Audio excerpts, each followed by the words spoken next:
ಇಂದಿನ ದಿನಾಂಕ 7/12/2025. ಪ್ರಾರ್ಥ ಮುರಳಿ ಅವ್ಯಕ್ತ ಬಾಪ್ದಾದ ರಿವೈಸ್ 2/2/2008 ಮಧುಬನ. ಸಂಪೂರ್ಣ ಪವಿತ್ರತೆಯ ಮೂಲಕ ಆತ್ಮಿಕ ಘನತೆ ಹಾಗೂ ವ್ಯಕ್ತಿತ್ವದ ಅನುಭವ ಮಾಡುತ್ತಾ ತಮ್ಮ ಮಾಸ್ಟರ್ ಜ್ಞಾನ ಸೂರ್ಯ ಸ್ವರೂಪವನ್ನು ಇಮರ್ಜ್ ಮಾಡಿಕೊಳ್ಳಿ. ಇಂದು ಬಾಪ್ದಾದ 4 ಕಡೆಯ ತಮ್ಮ ರಾಯಲ್ಟಿ ಹಾಗೂ ಪರ್ಸನಾಲಿಟಿಯ ಪರಿವಾರವನ್ನು ನೋಡುತ್ತಿದ್ದೇವೆ. ಸಂಪೂರ್ಣ ಪವಿತ್ರತೆಯು ಈ ರಾಯಲ್ಟಿ ಹಾಗೂ ಆತ್ಮಿಕ ಘನತೆಯ ಬುನಾದಿಯಾಗಿದೆ. ಪವಿತ್ರತೆಯ ಚಿಹ್ನೆಯು ಎಲ್ಲರ ಮಸ್ತಕದಲ್ಲಿ, ಎಲ್ಲರ ತಲೆಯ ಮೇಲೆ ಪ್ರಕಾಶತೆಯ ಕಿರೀಟವು ಹೊಳೆಯುತ್ತಿದೆ. ಇಂತಹ ಹೊಳೆಯುತ್ತಿರುವ ಕಿರೀಟಧಾರಿ ಆತ್ಮಿಕ ರಾಯಲ್ಟಿ, ಆತ್ಮಿಕ ಘನತೆ ಇರುವವರು ತಾವು ಬ್ರಾಹ್ಮಣ ಪರಿವಾರದವರಷ್ಟೇ ಆಗಿದ್ದೀರಿ, ಏಕೆಂದರೆ ಪವಿತ್ರತೆಯನ್ನು ತಮ್ಮದನ್ನಾಗಿ ಮಾಡಿಕೊಂಡಿದ್ದೀರಿ. ತಾವು ಬ್ರಾಹ್ಮಣ ಆತ್ಮರ ಪವಿತ್ರತೆಯ ಪ್ರಭಾವವು ಆದಿ ಕಾಲದಿಂದಲೂ ಪ್ರಸಿದ್ಧವಾಗಿದೆ. ತಮ್ಮ ಅನಾದಿ ಹಾಗೂ ಆದಿ ಕಾಲವು ನೆನಪಿಗೆ ಬರುತ್ತದೆಯೇ? ನೆನಪು ಮಾಡಿಕೊಳ್ಳಿ. ಅನಾದಿ ಕಾಲದಲ್ಲಿ ತಾವು ಪವಿತ್ರ ಆತ್ಮರು, ಆತ್ಮರೂಪದಲ್ಲಿಯೂ ವಿಶೇಷ ಹೊಳೆಯುತ್ತಿರುವ ನಕ್ಷತ್ರಗಳು ಹೊಳೆಯುತ್ತಾ ಇರುತ್ತೀರಿ. ಹಾಗೂ ಅನ್ಯ ಆತ್ಮರು ಇದ್ದರೂ ಸಹ ತಾವು ನಕ್ಷತ್ರಗಳ ಹೊಳಪು ಎಲ್ಲರ ಜೊತೆ ಇದ್ದರೂ ವಿಶೇಷವಾಗಿ ಹೊಳೆಯುತ್ತಿರುತ್ತೀರಿ. ಹೇಗೆ ಆಕಾಶದಲ್ಲಿ ನಕ್ಷತ್ರಗಳು ಬಹಳಷ್ಟು ಇದ್ದರೂ ಕೆಲವು ನಕ್ಷತ್ರಗಳು ಹೊಳೆಯುತ್ತಿರುವಂತದ್ದಾಗಿರುತ್ತದೆ. ತಮ್ಮನ್ನು ತಾವು ನೋಡಿಕೊಳ್ಳುತ್ತಿದ್ದೀರಾ? ನಂತರ ಆದಿ ಕಾಲದಲ್ಲಿ ತಮ್ಮ ಪವಿತ್ರತೆಯ ರಾಯಲ್ಟಿ ಹಾಗೂ ಘನತೆಯು ಎಷ್ಟು ಮಹಾನ್ ಆಗಿತ್ತು. ಎಲ್ಲರೂ ಆದಿ ಕಾಲಕ್ಕೆ ತಲುಪಿದ್ದೀರಾ? ತಲುಪಿಬಿಡಿ. ನನ್ನ ಹೊಳಪಿನ ರೇಖೆ ಎಷ್ಟು ಪರ್ಸೆಂಟೇಜ್ನಲ್ಲಿದೆ ಎಂದು ಪರಿಶೀಲಿಸಿ. ಆದಿ ಕಾಲದಿಂದ ಅಂತ್ಯ ಕಾಲದವರೆಗೂ ತಮ್ಮ ಪವಿತ್ರತೆಯ ರಾಯಲ್ಟಿ ಘನತೆ ಸದಾ ಇರುತ್ತದೆ. ಅನಾದಿ ಕಾಲದ ಹೊಳೆಯುತ್ತಿರುವ ನಕ್ಷತ್ರ, ಹೊಳೆಯುತ್ತಿರುವ ತಂದೆಯ ಜೊತೆ ನಿವಾಸ ಮಾಡುವವರಾಗಿದ್ದೀರಿ. ಈಗೀಗ ತಮ್ಮ ವಿಶೇಷತೆಯನ್ನು ನೆನಪು ಮಾಡಿ. ಎಲ್ಲರೂ ಅನಾದಿ ಕಾಲದಲ್ಲಿ ತಲುಪಿದ್ದೀರಾ. ನಂತರ ಇಡೀ ಕಲ್ಪದಲ್ಲಿ ನೀವು ಪವಿತ್ರ ಆತ್ಮರ ರಾಯಲ್ಟಿ ಭಿನ್ನ ರೂಪದಲ್ಲಿ ಇರುತ್ತದೆ, ಏಕೆಂದರೆ ತಾವಾತ್ಮರ ರೀತಿ ಅನ್ಯ ಯಾರೂ ಪವಿತ್ರರಾಗಲಿಲ್ಲ. ಪವಿತ್ರತೆಯ ಜನ್ಮಸಿದ್ಧ ಅಧಿಕಾರವು ತಾವು ವಿಶೇಷ ಆತ್ಮರಿಗೆ ತಂದೆಯ ಮೂಲಕ ಪ್ರಾಪ್ತಿಯಾಗಿದೆ. ಈಗ ಆದಿ ಕಾಲಕ್ಕೆ ಬನ್ನಿ. ಅನಾದಿ ಕಾಲದಲ್ಲಿಯೂ ನೋಡಿದ್ದೀರಿ. ಈಗ ಆದಿ ಕಾಲದಲ್ಲಿಯೂ ತಮ್ಮ ಪವಿತ್ರತೆಯ ರಾಯಲ್ಟಿಯ ಸ್ವರೂಪವು ಎಷ್ಟು ಮಹಾನ್ ಆಗಿದೆ. ಎಲ್ಲರೂ ಸತ್ಯಯುಗಕ್ಕೆ ತಲುಪಿದ್ದೀರಾ, ಬಂದಿದ್ದೀರಾ. ದೇವತಾ ರೂಪವು ಎಷ್ಟು ಪ್ರಿಯ ಸ್ವರೂಪವಾಗಿದೆ. ಇಡೀ ಕಲ್ಪದಲ್ಲಿ ದೇವತೆಗಳ ರೀತಿ ರಾಯಲ್ಟಿ ಹಾಗೂ ಪರ್ಸನಾಲಿಟಿಯು ಅನ್ಯ ಯಾವುದೇ ಆತ್ಮರದ್ದಿಲ್ಲ. ದೇವತಾ ರೂಪದ ಹೊಳಪನ್ನು ಅನುಭವ ಮಾಡುತ್ತಿದ್ದೀರಲ್ಲವೇ? ಇಷ್ಟು ಆತ್ಮಿಕ ಘನತೆಯು ಪವಿತ್ರತೆಯ ಪ್ರಾಪ್ತಿಯಿಂದಾಗಿದೆ. ಈಗ ದೇವತಾ ರೂಪದ ಅನುಭವ ಮಾಡುತ್ತಾ ಮಧ್ಯ ಕಾಲಕ್ಕೆ ಬನ್ನಿ. ಬಂದಿದ್ದೀರಾ? ಬರುವುದು, ಅನುಭವ ಮಾಡುವುದು ಸಹಜವಲ್ಲವೇ? ಮಧ್ಯ ಕಾಲದಲ್ಲಿಯೂ ನೋಡಿ, ತಮ್ಮ ಭಕ್ತರು ತಮ್ಮ ಪೂಜ್ಯ ಆತ್ಮರ ಪೂಜೆಯನ್ನು ಮಾಡುತ್ತಾರೆ, ಚಿತ್ರಗಳನ್ನು ಮಾಡುತ್ತಾರೆ. ಎಷ್ಟೊಂದು ರಾಯಲ್ಟಿಯ ಚಿತ್ರ ಮಾಡುತ್ತಾರೆ ಮತ್ತು ಎಷ್ಟೊಂದು ರಾಯಲ್ಟಿಯಿಂದ ಪೂಜೆ ಮಾಡುತ್ತಾರೆ. ತಮ್ಮ ಪೂಜ್ಯನೀಯ ಚಿತ್ರವು ಕಣ್ಮುಂದೆ ಬಂದಿತಲ್ಲವೇ? ಚಿತ್ರಗಳನ್ನಂತೂ ಧರ್ಮಾತ್ಮರದ್ದು ಮಾಡುತ್ತಾರೆ, ಧರ್ಮಪಿತರ ಚಿತ್ರಗಳನ್ನು ಮಾಡುತ್ತಾರೆ, ಅಭಿನೇತರ ಚಿತ್ರವನ್ನು ಮಾಡುತ್ತಾರೆ. ಆದರೆ ತಮ್ಮ ಚಿತ್ರದ ಆತ್ಮೀಯತೆ ಹಾಗೂ ವಿಧಿಪೂರ್ವಕ ಪೂಜೆಯಲ್ಲಿ ವ್ಯತ್ಯಾಸವಿರುತ್ತದೆ. ಹಾಗಾದರೆ ತಮ್ಮ ಪೂಜ್ಯ ಸ್ವರೂಪವು ತಮ್ಮ ಸನ್ಮುಖದಲ್ಲಿ ಬಂದಿತಲ್ಲವೇ? ಒಳ್ಳೆಯದು. ಈಗ ಅಂತ್ಯಕಾಲ ಸಂಗಮಕ್ಕೆ ಬನ್ನಿ. ಈ ಆತ್ಮಿಕ ಡ್ರಿಲ್ ಮಾಡುತ್ತಿದ್ದೀರಲ್ಲವೇ? ಪರಿಕ್ರಮಣ ಮಾಡಿ ತಮ್ಮ ಪವಿತ್ರತೆಯ ವಿಶೇಷ ಪ್ರಾಪ್ತಿಯ ಅನುಭವ ಮಾಡಿ. ಅಂತಿಮ ಕಾಲ ಸಂಗಮದಲ್ಲಿ ತಾವು ಬ್ರಾಹ್ಮಣ ಆತ್ಮರ ಪರಮ ಪಾಲನೆಯ, ಪರಮಾತ್ಮ ಪ್ರೀತಿಯ, ಪರಮಾತ್ಮ ವಿದ್ಯಾಭ್ಯಾಸದ ಭಾಗ್ಯವನ್ನು ತಾವು ಕೋಟಿಯಲ್ಲಿ ಕೆಲವರಿಗಷ್ಟೇ ಲಭಿಸುತ್ತದೆ. ಪರಮಾತ್ಮನ ಡೈರೆಕ್ಟ್ ರಚನೆ, ಮೊದಲನೆಯ ರಚನೆಯು ತಾವು ಪವಿತ್ರರಿಗಷ್ಟೇ ಪ್ರಾಪ್ತಿಯಾಗುತ್ತದೆ. ಯಾವುದರಿಂದ ತಾವು ಬ್ರಾಹ್ಮಣರೇ ವಿಶ್ವದ ಆತ್ಮರಿಗೂ ಮುಕ್ತಿಯ ಆಸ್ತಿಯನ್ನು ತಂದೆಯಿಂದ ಕೊಡಿಸುತ್ತೀರಿ. ಆದ್ದರಿಂದ ಇಡೀ ಚಕ್ರದಲ್ಲಿ ಅನಾದಿ ಕಾಲ, ಆದಿ ಕಾಲ, ಮಧ್ಯಕಾಲ ಹಾಗೂ ಅಂತಿಮ ಕಾಲ ಇಷ್ಟು ಶ್ರೇಷ್ಠ ಪ್ರಾಪ್ತಿಯ ಆಧಾರವು ಪವಿತ್ರತೆಯಾಗಿದೆ.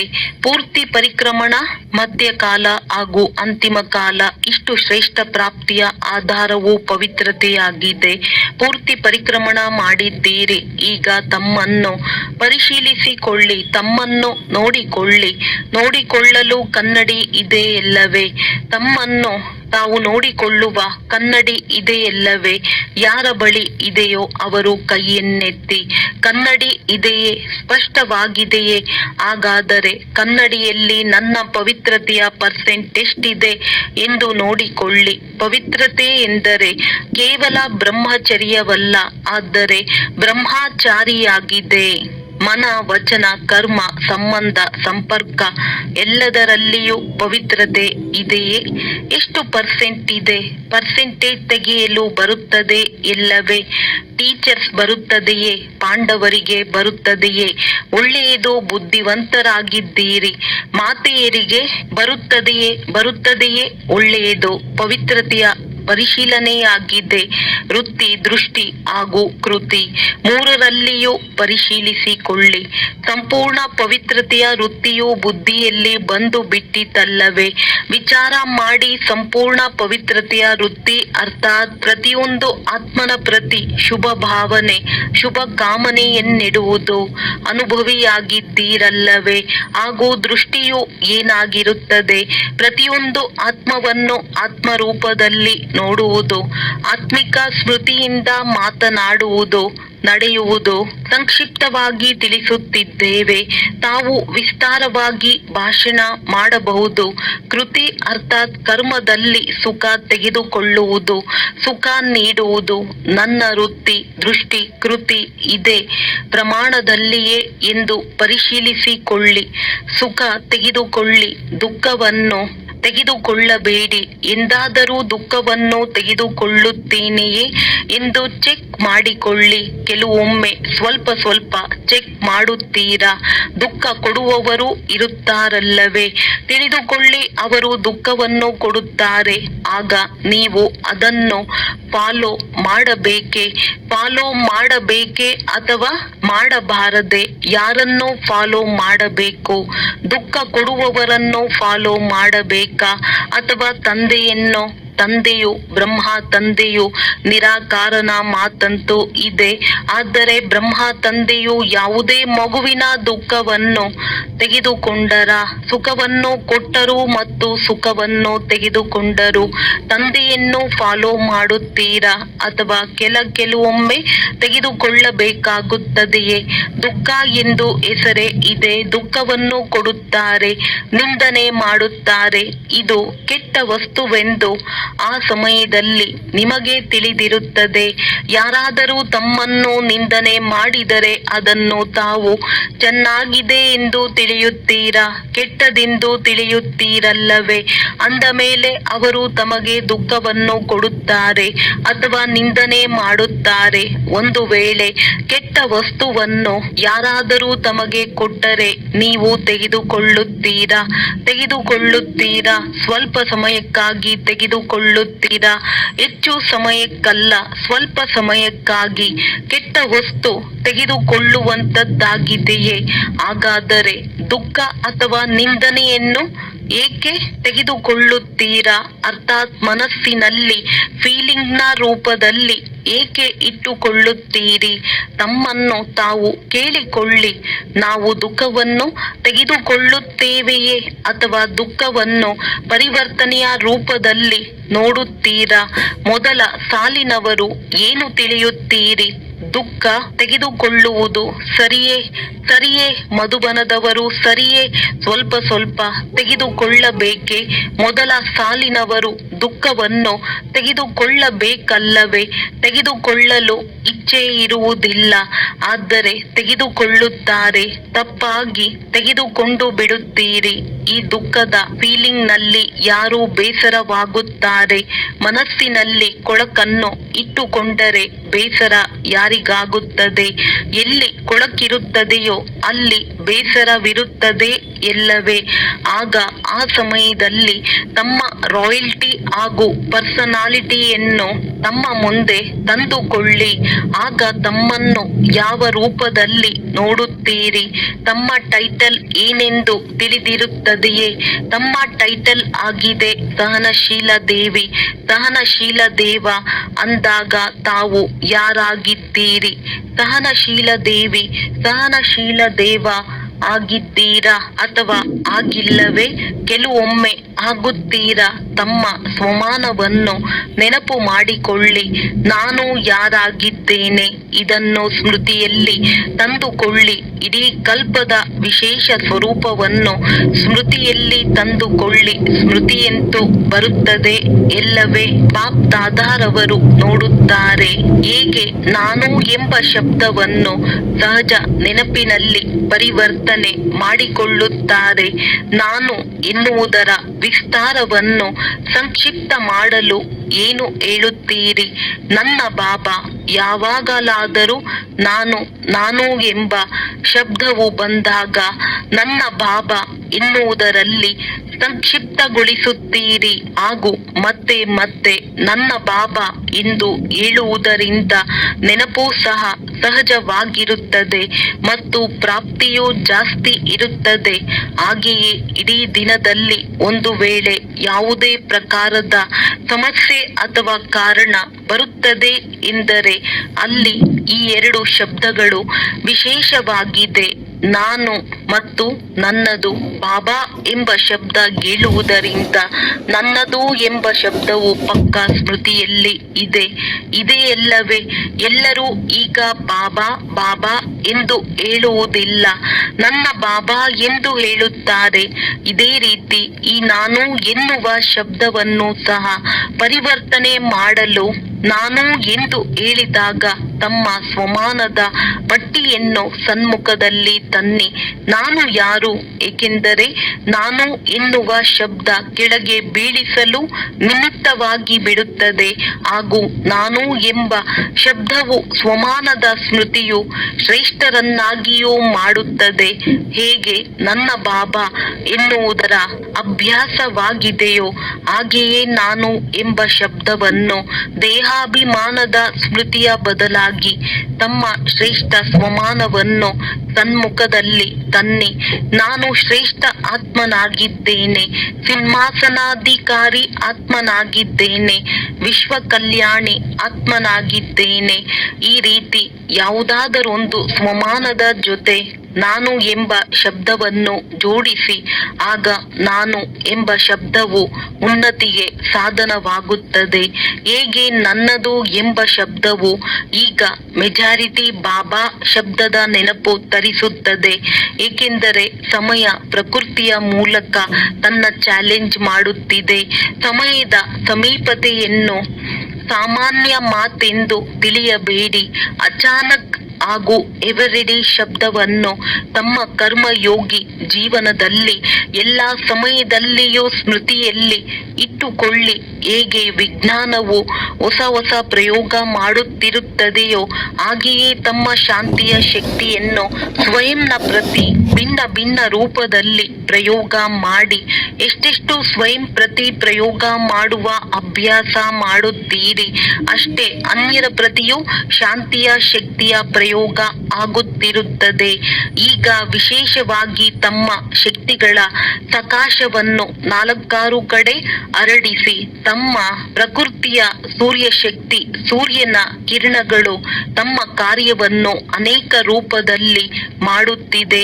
ನೀರನ್ನು ಸುರಿಸುತ್ತದೆ ಹಾಗೂ ನೀರನ್ನು ಹೀರಿಕೊಳ್ಳುತ್ತದೆ. ಹಗಲಿನಿಂದ ರಾತ್ರಿ, ರಾತ್ರಿಯಿಂದ ಹಗಲನ್ನಾಗಿ ಮಾಡಿ ತೋರಿಸುತ್ತದೆ. ಹಾಗಾದರೆ ತಾವು ತಮ್ಮ ಶಕ್ತಿಗಳ ಸಕಾಶವನ್ನು ವಾಯುಮಂಡಲದಲ್ಲಿ ಹರಡಿಸಲು ಸಾಧ್ಯವಿಲ್ಲವೇ? ತಮ್ಮ ಶಕ್ತಿಯ ಸಕಾಶದಿಂದ ಆತ್ಮರನ್ನು ದುಃಖ ಅಶಾಂತಿಯಿಂದ ಮುಕ್ತರನ್ನಾಗಿ ಮಾಡಲು ಆಗುವುದಿಲ್ಲವೇ? ಜ್ಞಾನ ಸೂರ್ಯ ಸ್ವರೂಪವನ್ನು ಇಮರ್ಜ್ ಮಾಡಿಕೊಳ್ಳಿ, ಕಿರಣಗಳನ್ನು ಹರಡಿ ಸಕಾಶ ಕೊಡಿ. ಹೇಗೆ ಸ್ಥಾಪನೆಯ ಆದಿ ಕಾಲದಲ್ಲಿ ಬಾಪ್ ದಾದಾರವರ ಕಡೆಯಿಂದ ಅನೇಕ ಆತ್ಮರಿಗೆ ಸುಖ ಶಾಂತಿಯ ಸಕಾಶ ಸಿಗುವ ಅನುಭವವನ್ನು ಮನೆಯಲ್ಲಿ ಕುಳಿತಲ್ಲಿಯೇ ಆಯಿತು, ಅಲ್ಲಿಗೆ ಹೋಗಿ ಎಂದು ಸಂಕಲ್ಪ ಸಿಕ್ಕಿತು. ಇದೇ ರೀತಿ ಈಗ ತಾವು ಮಾಸ್ಟರ್ ಜ್ಞಾನ ಸೂರ್ಯ ಮಕ್ಕಳ ಮೂಲಕ ಸುಖ ಶಾಂತಿಯ ಅಲೆಯನ್ನು ಹರಡುವ ಅನುಭೂತಿ ಆಗಬೇಕು. ಆದರೆ ಮನಸ್ಸಿನ ಏಕಾಗ್ರತೆಯೇ ಇದನ್ನು ಮಾಡುವುದರ ಸಾಧನವಾಗಿದೆ. ನೆನಪಿನ ಏಕಾಗ್ರತೆಯ ಶಕ್ತಿಯನ್ನು ಸ್ವಯಂನಲ್ಲಿ ಹೆಚ್ಚಿಸಿಕೊಳ್ಳಿ. ಯಾವಾಗ ಬೇಕೋ, ಹೇಗೆ ಬೇಕೋ, ಎಲ್ಲಿಯವರೆಗೆ ಬೇಕೋ ಅಲ್ಲಿಯವರೆಗೆ ಮನಸ್ಸನ್ನು ಏಕಾಗ್ರ ಮಾಡಿಕೊಳ್ಳಬೇಕು. ಈಗ ಮಾಸ್ಟರ್ ಜ್ಞಾನ ಸೂರ್ಯನ ಸ್ವರೂಪವನ್ನು ಇಮರ್ಜ್ ಮಾಡಿಕೊಳ್ಳಿ ಹಾಗೂ ಶಕ್ತಿಗಳ ಕಿರಣ ಹಾಗೂ ಸಕಾಶವನ್ನು ಹರಡಿ ಮಕ್ಕಳು ಸೇವೆಯ ಉಮಂಗ ಉತ್ಸಾಹದಲ್ಲಿ ಅನೇಕ ಕಡೆ ಸೇವೆ ಚೆನ್ನಾಗಿ ಮಾಡುತ್ತಿದ್ದಾರೆಂದು ಬಾಪ್ ದಾದಾರವರು ಕೇಳಿದೆವು ಹಾಗೂ ಖುಷಿಯಾಗಿದ್ದು ಬಾಪ್ ದಾದಾರವರ ಬಳಿ ಎಲ್ಲಾ ಕಡೆಯಿಂದ ಸೇವೆಯ ಸಮಾಚಾರವು ತಲುಪಿದೆ. ಬಲೆ ಪ್ರದರ್ಶನ ಮಾಡಬಹುದು. ಸಮಾಚಾರ ಪತ್ರಿಕೆಗಳ ಮೂಲಕ, ದೂರದರ್ಶನದ ಮೂಲಕ ಸಂದೇಶ ಕೊಡುವ ಕಾರ್ಯವನ್ನು ಹೆಚ್ಚಾಗಿ ಮಾಡುತ್ತಾ ಹೋಗುತ್ತಿದ್ದೀರಿ. ಸಂದೇಶವು ತಲುಪುತ್ತದೆ. ಸಂದೇಶವನ್ನು ಚೆನ್ನಾಗಿ ತಲುಪಿಸುತ್ತಿದ್ದೀರಿ. ಹಳ್ಳಿಗಳ ಕಡೆ ಎಲ್ಲೆಲ್ಲಿ ಇನ್ನೂ ತಲುಪಿಲ್ಲವೋ ಪ್ರತಿಯೊಂದು ಝೋನ್ ತಮ್ಮ ತಮ್ಮ ಸ್ಥಾನಗಳಲ್ಲಿ ವೃದ್ಧಿ ಮಾಡುತ್ತಾ ಇದೆ. ಪತ್ರಿಕೆಗಳ ಮೂಲಕ, ದೂರದರ್ಶನದ ಮೂಲಕ, ಭಿನ್ನ ಭಿನ್ನ ಸಾಧನಗಳ ಮೂಲಕ ಉಮಂಗ ಉತ್ಸಾಹದಿಂದ ಮಾಡುತ್ತಾ ಇದ್ದೀರಿ. ಇದೆಲ್ಲವನ್ನು ಮಾಡುವಂತಹ ಮಕ್ಕಳಿಗೆ ಬಾಪ್ ದಾದಾರವರು ಬಹಳ ಸ್ನೇಹಭರಿತ ಆಶೀರ್ವಾದಗಳಿಂದ ಕೂಡಿದ ಶುಭಾಶಯಗಳನ್ನು ನೀಡುತ್ತಿದ್ದಾರೆ. ಆದರೆ ಈಗ ಸಂದೇಶ ಕೊಡುವುದರಲ್ಲಿ ಒಳ್ಳೆಯ ಉಮಂಗ ಉತ್ಸಾಹವಿದೆ. ಆದರೆ 4 ಕಡೆ ಬ್ರಹ್ಮ ಕುಮಾರಿಯರು ಏನು ಬಹಳ ಒಳ್ಳೆಯ ಶಕ್ತಿಶಾಲಿ ಕಾರ್ಯವನ್ನು ಮಾಡುತ್ತಿದ್ದಾರೆ ಎಂಬುದು ಸಹ ಒಳ್ಳೆಯ ಧ್ವನಿ ಹರಡುತ್ತಿದೆ ಹಾಗೂ ವೃದ್ಧಿಯಾಗುತ್ತಾ ಇದೆ. ಆದರೆ ಏನೆಂದು ತಿಳಿಸುವುದೇ ಆದರೆ ಬ್ರಹ್ಮ ಕುಮಾರಿಯರ ಬಾಬಾ ಎಷ್ಟು ಚೆನ್ನಾಗಿದ್ದಾರೆ. ಈ ಧ್ವನಿ ಈಗ ವೃದ್ಧಿಯಾಗಬೇಕು. ಬ್ರಹ್ಮ ಕುಮಾರಿಯರು ಒಳ್ಳೆಯ ಕಾರ್ಯ ಮಾಡುತ್ತಿದ್ದಾರೆ. ಆದರೆ ಮಾಡಿಸುವವರು ಯಾರು? ಈಗ ಇದರ ಪ್ರತ್ಯಕ್ಷತೆಯಾಗಬೇಕು. ಬಾಬಾ ಬಂದಿದ್ದಾರೆ. ಈ ಸಮಾಚಾರವು ಮನಸ್ಸಿನವರೆಗೂ ತಲುಪಬೇಕು. ಇದರ ಯೋಚನೆ ಮಾಡಿ. ಬಾಪ್ ದಾದಾರವರಿಗೆ ಎಲ್ಲಾ ಮಕ್ಕಳು ವಾರಸುದಾರರೋ ಅಥವಾ ಮೈಕ್ ಎಂದು ಯಾರಿಗೆ ಹೇಳುತ್ತಾರೆ ಎಂದು ಪ್ರಶ್ನೆ ಕೇಳಿದರು. ಮೈಕ್ ಆತ್ಮರು ಬಂದಿದ್ದಾರೆ. ಆದರೆ ಬಾಪ್ ದಾದಾರವರು ವರ್ತಮಾನ ಸಮಯದನುಸಾರ ಇಂತಹ ಮೈಕ್ ಅನ್ನು ಬಯಸುತ್ತಾರೆ ಅಥವಾ ಯಾರ ಮಾತಿನಲ್ಲಿ ಮಹಾನತೆ ಇರುತ್ತದೆ ಅಂತಹ ಮೈಕ್ ಆತ್ಮರ ಅವಶ್ಯಕತೆ ಇದೆ. ಸಾಧಾರಣವಾಗಿ ಬಾಬಾ ಶಬ್ದವನ್ನು ಹೇಳುತ್ತಾರೆ, ಚೆನ್ನಾಗಿ ಮಾಡುತ್ತಾರೆ ಎನ್ನುವವರೆಗೆ ತಲುಪಿದ್ದಾರೆ ಅಂದಾಗ ಬಾಪ್ ದಾದಾರವರು ಅದರ ಶುಭಾಶಯಗಳನ್ನು ನೀಡುತ್ತಾರೆ. ಆದರೆ ಇಂತಹ ಮೈಕ್ ಬೇಕು. ಯಾರ ಶಬ್ದಕ್ಕೆ ಜನರು ಸಹ ಬೆಲೆ ನೀಡುತ್ತಾರೆ. ಇಂತಹ ಪ್ರಸಿದ್ಧ ಮೈಕ್ ಆಗಿರಬೇಕು. ಪ್ರಸಿದ್ಧಿಯಾಗಿರುವುದರ ಅರ್ಥವಾಗಿದೆ ಶ್ರೇಷ್ಠ ಪದವಿ ಇರುವುದಷ್ಟೇ ಅಲ್ಲ, ಆದರೆ ಅವರ ಮಾತು ಕೇಳಿ. ಇವರು ಹೇಳುವ ಮಾತಿನಲ್ಲಿ ಬೆಲೆ ಇದೆ ಎಂದು ಜನರು ತಿಳಿಯಬೇಕು. ಇವರು ಅನುಭವದಿಂದ ಹೇಳುತ್ತಾರೆಂದರೆ ಅದಕ್ಕೆ ಬೆಲೆ ಇರಬೇಕು. ಹೇಗೆ ಮೈಕ್ ಬಹಳಷ್ಟಿರುತ್ತವೆ, ಆದರೆ ಮೈಕ್ನಲ್ಲಿಯೂ ಕೆಲವು ಶಕ್ತಿಶಾಲಿಯಾಗಿರುತ್ತದೆ, ಇನ್ನು ಕೆಲವು ಹೇಗೋ ಇರುತ್ತದೆ. ಇದೇ ರೀತಿ ಯಾರ ಶಬ್ದದಲ್ಲಿ ಶಕ್ತಿ ಇದೆಯೋ ಅಂತಹ ಮೈಕ್ ಆತ್ಮರನ್ನು ಹುಡುಕಿ ಅವರ ಮಾತನ್ನು ಕೇಳಿ ಜನರು ತಿಳಿಯಬೇಕು. ಇವರು ಅನುಭವ ಮಾಡಿ ಬಂದಿದ್ದಾರೆ. ಇದರಲ್ಲಿ ಅವಶ್ಯವಾಗಿ ಯಾವುದೋ ಮಾತಿದೆ ಎಂದು ತಿಳಿಯಬೇಕು. ಆದರೂ ಸಹ ವರ್ತಮಾನ ಸಮಯ ಪ್ರತಿಯೊಂದು ಝೋನ್, ಪ್ರತಿಯೊಂದು ವರ್ಗದಲ್ಲಿ ಮೈಕ್ ಆತ್ಮರು ಅವಶ್ಯವಾಗಿ ಬಂದಿದ್ದಾರೆ. ಬಾಪ್ ದಾದಾರವರು ಸೇವೆಯ ಪ್ರತ್ಯಕ್ಷ ಫಲಿತಾಂಶವು ಕಾಣುತ್ತಿಲ್ಲವೆಂದು ಹೇಳುತ್ತಿಲ್ಲ, ಕಾಣುತ್ತಿದೆ. ಆದರೆ ಈಗ ಸಮಯ ಕಡಿಮೆ ಇದೆ ಹಾಗೂ ಸೇವೆಯ ಮಹತ್ವಿಕೆಯನ್ನಿಡುವ ಆತ್ಮರನ್ನು ಈಗ ನಿಮಿತ್ತರನ್ನಾಗಿ ಮಾಡುವ ಅವಶ್ಯಕತೆ ಇದೆ. ಯಾರ ಮಾತಿನಲ್ಲಿ ಬೆಲೆ ಇದೆ ಅಂತಹ ಆತ್ಮರನ್ನು ನಿಮಿತ್ತರನ್ನಾಗಿ ಮಾಡಬೇಕು. ಬಲೆ ಪದವಿ ಇಲ್ಲದೆ ಇರಬಹುದು, ಆದರೆ ಅವರ ಪ್ರತ್ಯಕ್ಷ ಜೀವನ, ಪ್ರತ್ಯಕ್ಷ ಅನುಭವದ ಅಥಾರಿಟಿ ಇರಬೇಕು. ಅವರ ಮಾತಿನಲ್ಲಿ ಅನುಭವದ ಅಥಾರಿಟಿ ಇರಬೇಕು. ಎಂತಹ ಮೈಕ್ ಆತ್ಮರು ಬೇಕೆಂದು ತಿಳಿಯಿತಲ್ಲವೇ? ವಾರಸುದಾರರೆಂದರೆ ತಿಳಿದೇ ಇದೆ. ಯಾರ ಪ್ರತಿ ಶ್ವಾಸದಲ್ಲಿ, ಪ್ರತಿ ಹೆಜ್ಜೆಯಲ್ಲಿ ತಂದೆ ಹಾಗೂ ಕರ್ತವ್ಯ ಮತ್ತು ಜೊತೆ ಜೊತೆಯಲ್ಲಿ ಮನಸ್ಸು, ವಚನ, ಕರ್ಮ, ತನು, ಮನ, ಧನ ಎಲ್ಲದರಲ್ಲಿಯೂ ಬಾಬಾ ಹಾಗೂ ಯಜ್ಞ ಸಮಾವೇಶವಾಗಿರುತ್ತದೆ. ಬೇಹದ್ದಿನ ಸೇವೆ ಸಮಾವೇಶವಾಗಿರುತ್ತದೆ. ಸಕಾಶ ನೀಡುವಂತಹ ಸಮರ್ಥತೆ ಇರುತ್ತದೆ. ಒಳ್ಳೆಯದು. ಈಗ 1 ಸೆಕೆಂಡಿನಲ್ಲಿ 1 ಸೆಕೆಂಡ್ ಆಯಿತೆ. 1 ಸೆಕೆಂಡಿನಲ್ಲಿ ಸಭೆಯಲ್ಲಿ ಯಾರು ಯಾರು ಎಲ್ಲೆಲ್ಲಿದ್ದಾರೆಯೋ ಅಲ್ಲಲ್ಲಿಯೇ ಮನಸ್ಸಿನಲ್ಲಿ ಒಂದೇ ಸಂಕಲ್ಪದಲ್ಲಿ ಸ್ಥಿತ ಮಾಡಿ, ನಾನು ಹಾಗೂ ತಂದೆ ಪರಮಧಾಮದಲ್ಲಿ ಅನಾದಿ ಜ್ಯೋತಿರ್ಬಿಂದು ಸ್ವರೂಪನಾಗಿದ್ದೇನೆ. ಪರಮಧಾಮದಲ್ಲಿ ತಂದೆಯ ಜೊತೆ ಕುಳಿತು ಬಿಡಿ. ಒಳ್ಳೆಯದು. ಈಗ ಸಾಕಾರದಲ್ಲಿ ಬನ್ನಿ. ಈಗ ವರ್ತಮಾನ ಸಮಯದನುಸಾರ ಮನಸ್ಸು ಬುದ್ಧಿಯನ್ನು ಏಕಾಗ್ರ ಮಾಡುವ ಅಭ್ಯಾಸವನ್ನು ಯಾವ ಕಾರ್ಯ ಮಾಡುತ್ತಿದ್ದೀರೋ ಅದೇ ಕಾರ್ಯದಲ್ಲಿ ಏಕಾಗ್ರ ಮಾಡಿ ನಿಯಂತ್ರಣ ಶಕ್ತಿಯನ್ನು ಹೆಚ್ಚಿಸಿಕೊಳ್ಳಿ. ಮನಸ್ಸು, ಬುದ್ಧಿ, ಸಂಸ್ಕಾರ ಮೂರರ ಮೇಲೂ ನಿಯಂತ್ರಣ ಶಕ್ತಿ ಇರಬೇಕು. ಈ ಅಭ್ಯಾಸವು ಮುಂಬರುವ ಸಮಯದಲ್ಲಿ ಬಹಳ ಸಹಯೋಗ ನೀಡುತ್ತದೆ. ವಾಯುಮಂಡಲದನುಸಾರ 1 ಸೆಕೆಂಡಿನಲ್ಲಿ ನಿಯಂತ್ರಣ ಮಾಡಬೇಕಾಗುತ್ತದೆ. ಏನು ಬಯಸುತ್ತೀರೋ ಅದೇ ಆಗಬೇಕು ಅಂದಾಗ ಈ ಅಭ್ಯಾಸವು ಬಹಳ ಅವಶ್ಯಕವಾಗಿದೆ. ಇದನ್ನು ಹಗುರವಾಗಿ ತೆಗೆದುಕೊಳ್ಳಬೇಡಿ, ಏಕೆಂದರೆ ಸಮಯದಲ್ಲಿ ಇದೇ ಅಭ್ಯಾಸವು ಚೆನ್ನಾಗಿ ಮಾಡುತ್ತದೆ. ಒಳ್ಳೆಯದು.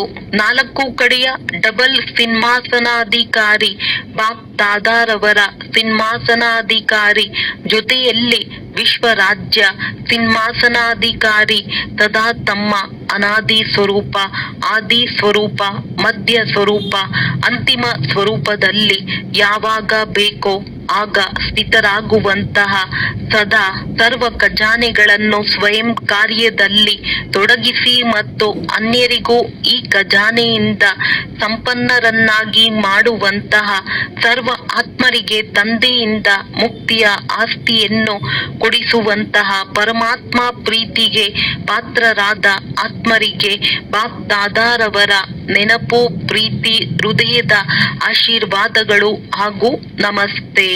ವರದಾನ: ಸಾತಿ ಮತ್ತು ಸಾಕ್ಷಿತನದ ಅನುಭವದ ಮುಖಾಂತರ ಸಫಲತಾ ಮೂರ್ತಿ ಭವ. ಯಾವ ಮಕ್ಕಳು ಸದಾ ತಂದೆಯ ಜೊತೆ ಇರುತ್ತಾರೆ ಅವರು ಸ್ವತಃವಾಗಿ ಸಾಕ್ಷಿಯಾಗಿ ಬಿಡುತ್ತಾರೆ, ಏಕೆಂದರೆ ತಂದೆ ಸ್ವಯಂ ಸಾಕ್ಷಿಯಾಗಿರುತ್ತಾ ಪಾತ್ರ ಮಾಡುತ್ತಾರೆ. ಅಂದಾಗ ಅವರ ಜೊತೆ ಇರುವವರೂ ಸಹ ಸಾಕ್ಷಿಯಾಗಿರುತ್ತಾ ಪಾತ್ರ ಮಾಡುತ್ತಾರೆ. ಮತ್ತು ಯಾರ ಜೊತೆಗಾರ ಸ್ವಯಂ ಸರ್ವಶಕ್ತಿವಾನ್ ತಂದೆಯಾಗಿದ್ದಾರೆ, ಅವರು ಸ್ವತಃವಾಗಿ ಸಫಲತಾ ಮೂರ್ತಿಗಳಾಗಿ ಬಿಡುತ್ತಾರೆ. ಭಕ್ತಿ ಮಾರ್ಗದಲ್ಲಂತೂ ಕರೆಯುತ್ತಾರೆ, ಸ್ವಲ್ಪ ಸಮಯಕ್ಕೆ ಜೊತೆಯ ಅನುಭವ ಮಾಡಿಸಿ, ನೋಟ ತೋರಿಸಿ. ಆದರೆ ನೀವು ಸರ್ವ ಸಂಬಂಧಗಳಿಂದ ಜೊತೆಗಾರರಾಗಿ ಬಿಟ್ಟಿರಿ. ಆದ್ದರಿಂದ ಇದೇ ಖುಷಿ ಮತ್ತು ನಶೆಯಲ್ಲಿರಿ. ಏನು ಪಡೆಯಬೇಕೋ ಅದನ್ನು ಪಡೆದು ಬಿಟ್ಟೆನು. ಸ್ಲೋಗನ್: ವ್ಯರ್ಥ ಸಂಕಲ್ಪಗಳ ನಿಶಾನೆಯಾಗಿದೆ ಮನಸ್ಸು ಉದಾಸ ಮತ್ತು ಖುಷಿ ಕಾಣದಾಗುವುದು. ಅವ್ಯಕ್ತ ಸೂಚನೆ: ಈಗ ಸಂಪನ್ನ ಅಥವಾ ಕರ್ಮಾತೀತರಾಗುವುದರಲ್ಲಿ ತತ್ಪರರಾಗಿರಿ. ಬಹಳ ಕಾಲ ಅಚಲ, ಅಡೋಲ, ನಿರ್ವಿಘ್ನ, ನಿರ್ಬಂಧನ, ನಿರ್ವಿಕಲ್ಪ, ನಿರ್ವಿಕರ್ಮ ಅರ್ಥಾತ್ ನಿರಾಕಾರಿ, ನಿರ್ವಿಕಾರಿ ಮತ್ತು